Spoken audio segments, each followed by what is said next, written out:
Bonjour, j'apporte une petite précision concernant les ressources dans le cadre d'une démarche de regroupement familial. Sachez qu'un CDD laisse présumer une instabilité des ressources car par définition, un CDD, c'est un contrat à durée déterminée qui peut prendre fin à tout moment et dont le renouvellement n'est pas automatique. Cela signifie que vos ressources ne sont pas stables. Donc, cela constitue un motif de refus pour la demande de regroupement familial. Il en va de même pour les saisonniers. Par définition, c'est vraiment un contrat précaire, donc qui ne procure pas de ressources stables.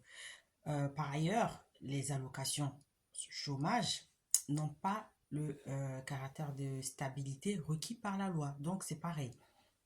Si vous êtes en CDD, vous êtes travailleur saisonnier et que vous bénéficiez des allocations chômage, vous ne pouvez pas faire une demande de regroupement familial. Donc concrètement, votre demande ne sera pas accordée. Elle ne va pas aboutir. Le préfet va refuser cette demande-là. En revanche, si l'étranger fait toujours partie de l'effectif de l'entreprise et qu'il est juste, par exemple, en arrêt maladie, cela ne peut pas être un motif de refus de regroupement familial parce que par définition, il continue à percevoir son salaire et qu'il est toujours considéré comme un salarié de l'entreprise. Donc, avant de faire vos demandes de regroupement familial, pensez bien à checker tous les critères et pensez bien à y correspondre. Si vous voyez qu'au niveau du logement, au niveau des ressources, au niveau de la stabilité du séjour,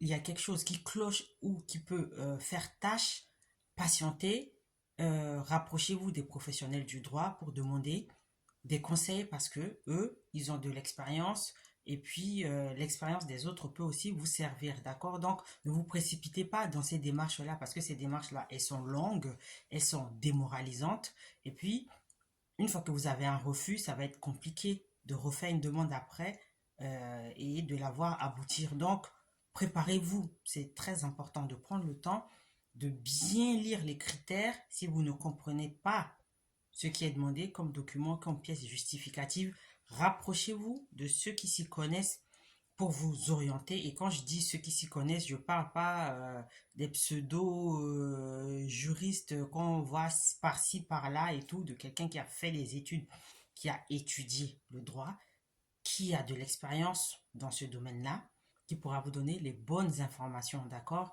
Et ensuite, posez-vous tranquillement pour faire votre démarche. Il vaut mieux prendre le temps, 2 ans, 3 ans, de trouver un CDI, d'avoir 12 bonnes fiches de paye avant de faire sa démarche plutôt que de se précipiter, hein, d'accord, et puis de se voir opposer un refus, d'accord. Et si vous êtes en période d'essai, c'est pareil, c'est inutile de faire la démarche parce que ça n'aboutira pas. Parce que de toute façon, par définition, la période d'essai, c'est une période où l'employeur et l'employé peuvent mettre un terme au contrat sans justifier du motif de cette rupture, d'accord? Donc, préparez-vous, lisez bien les conditions quant au logement, aux ressources, à leur stabilité, à leur caractère suffisant, etc. avant de faire votre demande. Donc, mes coordonnées figurent sur ma page, d'accord? Et puis, abonnez-vous pour avoir des infos actualisées. Je vous dis à bientôt.